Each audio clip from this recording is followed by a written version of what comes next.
I'm almost certain that hindi niya matatapos yung kanyang termino kung hindi niya ma-impeach si Sara. Kung hindi mako-convict, kung hindi ma-remove via impeachment.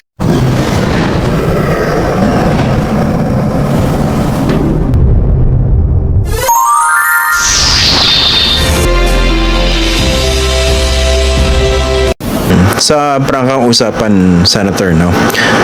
Yeah. Ano pwedeng mangyari kay BBM kung hindi ma-impeach at matanggal sa pwesto itong si Sara Duterte at ma-survive niya itong political turmoil na ito?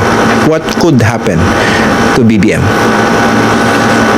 I'm almost certain that hindi niya matatapos yung kanyang termino kung hindi niya ma-impeach si Sara. Kung hindi mako-convict, kung hindi ma-remove via impeachment. Bakit? Kasi nakita mo, nagiging siya bolder and bolder, nagiging brazen sa kanyang mga pagkilos. Lalo na pagka na-survive niya ito. Kasi kung wala kang gagawin, the same. Hindi naman yan sila mag-tone down ng kanilang efforts to oust President Marcos.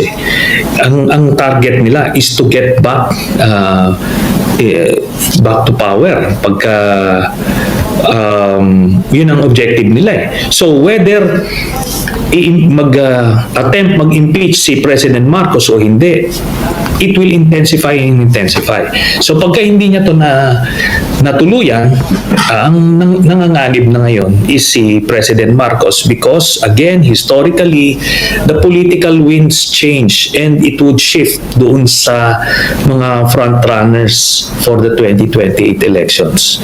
Lalong hihina ang pwersa nila sa Kongreso, hihina ang pwersa nila sa Senado at sa public at large. When you say you're almost certain na hindi niya matatapos yung termino niya, kung ma-survive ito ni VP Sara Duterte, what exactly do you mean? Are you talking here of ouster through something similar to EDSA 2 or impeachment? Baka siya naman na ma-impeach, di ba? Ano na mga nakikita yung senaryo? At this point in time, and having seen the Dutertes, sinasabi nila mismo, di ba? All options are on the table dyan. Kung ang end nila is makabalik sa pwesto, then gagawin nila lahat. Ngayon, if you're talking about impeachment, imagine from now until 2028, do you think wala nang political and economic crisis na kakaharapin ng Marcos administration? For sure meron yan. Pagka magkaroon lang ng isang socio-economic or political crisis, itong pwersa nila Duterte, having survived the impeachment, assuming, sila? They would just be waiting in the wings to take over when they need to.